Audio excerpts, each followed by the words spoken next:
আসলে তোমাকে নামাজ তাকিয়ে জীবনে আসরের নামাজে পড়া হয়েছে না।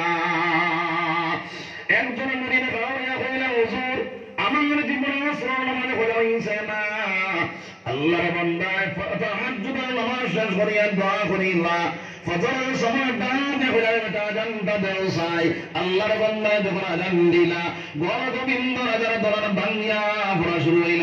সুবহানাল্লাহ।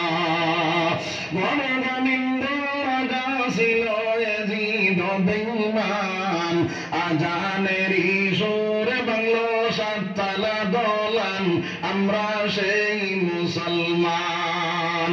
ঘর গোবিন্দ রাজা ছিল এজিদ বেঈমান, আজানেরই সুরে বাংলো সাততলা দলান, আমরা সেই মুসলমান। ই আল্লাহ এখন আসেননি জি। ও আল্লাহ টাকা সত্যি আমরা রুখে অত গজব অত ময়াফার অত বিপদ অত আপদ বালিশের লোকে চিন্তা করার দরকার নাইনি। দরকার আছে রে ভাই, দরকার লাগাইয়া আপনার দিন সিরাতাল মুস্তাকিম খাওয়া হয়ে যাও। মুসলমানের বোমা লাগে না, মুসলমানের বাইরে দুনিয়ার জমিনের মধ্যে বন্দুক লাগে না। মুসলমান যদি খাঁটি মুসলমান বলি যাইতে পারে আল্লাহ রাব্বুল আলামিন তার সাহায্য করনেওয়ালা বলি দেন। সুবহানাল্লাহ। আমার মুসলমান জাত, মুসলমান হলো সম্মানিত জাত। এর ইমানদার যদি দুনিয়ার জমিনের মধ্যে থাকে না আল্লাহ রাব্বুল আলামিন দুনিয়াটার ধ্বংস করে লাইব রে ভাই। এক ধর্ম ইমানদার যতদিন পর্যন্ত দুনিয়ার জমিনে থাকব আল্লাহ রাব্বুল আলামিন দুনিয়ার জমিনের নিজাম রে আপনার কায়েম রাখি দিব। সুবহানাল্লাহ। এর কারণে মুসলমান দুনিয়ার জমিনের মধ্যে সম্মানিত জাত, ইজ্জতিদার, যার কারণে আই মুসলমান তোরা কাটল জানায় যায় বাইলা তাই বেইজ্জত বহুরমত হয়। কারণ হইল মুসলমান আল্লাহ থেকে বড় সরসর ভাই।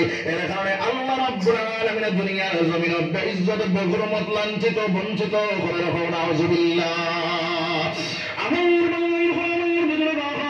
আল্লাহর বান্দা হলে দেশের রাজা বাদশা পর্যন্ত বঞ্চ, কিন্তু আল্লাহর বান্দা হলে আল্লাহ তাকে একটা বার একটা সেকেন্ড দূরে সরেছে রাখো। সুবহানাল্লাহ। তার প্রমাণ হিসাবে একটা ঘটনা হইল, খেয়াল করে নাও।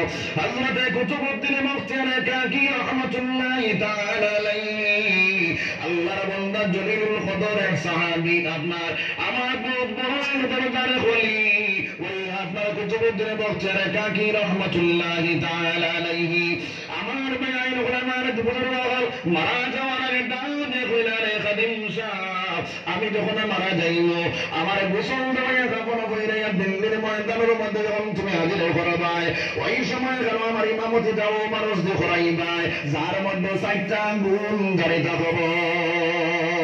যদি 4 গুণওয়ালা মানুষ পাও না তাহলে বিনা জনাজায় আমার গোপন করিলাইও। বাইরুল্লাহর বন্যা মারা গেল আল্লাহ কাদিম সবে গোসল দেওয়া কাপড় কইরা দিল্লির ময়দানের মধ্যে যখন হাজির করলা ওই সময় গেল হাজার হাজার উলামায়ে কেরাম হল অবাধে মানুষ জমাই না বাইরে দরজা হরবরে লাগিয়া। ওলি আল্লাহ যারা মারা যায় তার দরজার মধ্যে বেশ মানুষ হয় না কম মানুষ হয়? বেশ মানুষ হয়। ওই ফিরসামর দরজার মধ্যে অবাধে মানুষ জমা হইলা হাজার হাজার উলামায়ে কেরাম হল একজনে আর একজনের মুখ বায় চাই হে ইমামতি করতা। ওই সময় খাদিম সাহেব দেয়া হইলা রে ভাই আমার ফিরসামর ইমামতি যাই করে ভাই তার মধ্যে 4টা গুণ তারা রাখবো বলে 1 নম্বর গুণ কিটা বলে 1 নম্বর গুণ হইল আল্লাহর বান্দার জীবনে আসর সুন্নত কথা হইছে না। আসর সুন্নত দেখা সুন্নতের মক্কায়দা খর মক্কায়দা যে একটা পড়িলে সওয়াব আছে না পড়িলে গুনাহ আছে নি? গুনাহ নাই। তবে আপনার যে বেটা সুন্নতে খর মক্কায়দা ছুটি চনায় এই বেটা সুন্নতে মক্কায়দা ছুটি করে পঞ্চায় ছুটছ নাই।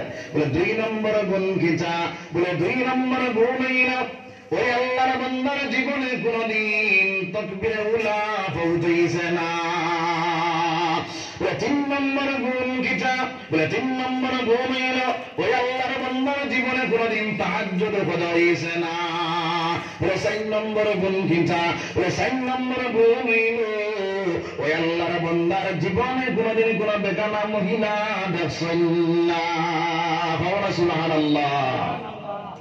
আমার বুজুর্গ ওই সময় হাজার হাজার ওলামায়ে কেরাম বলে খেওড়ের মধ্যে একটা গুণ পাওয়া যায়, খেওড়ের মধ্যে দুইটা গুণ পাওয়া যায়, খেওড়ের মধ্যে তিনটা গুণ পাওয়া যায়, পরিপূর্ণ 4টা গুণওয়ালা মানুষ পাওয়া যায় না।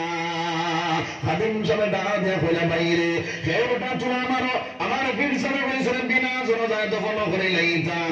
ইমাম সাহেব যখন পাওয়া গেছে না, বিনা জনজায় দফন করে লাইতাম। ওই সময় এখানে খেওড়টা যখন চুলা মারা শুরু হলো, একজন পিছন থেকে খাড়া হয়ে করে ভাইয়া এরকম চুলা ধরল। আমি আমার পীর সাহেবের ইমামতি কর্ম করা সুবহানাল্লাহ। আমার ওই পীর সাহেব পিছন থেকে আপনার ওই আপনার জোয়ান সামনে পিছন থেকে সামনের দিকে গেলা, খেওড়ার মধ্যে দাঁড়িয়ে হইলা রে দয়া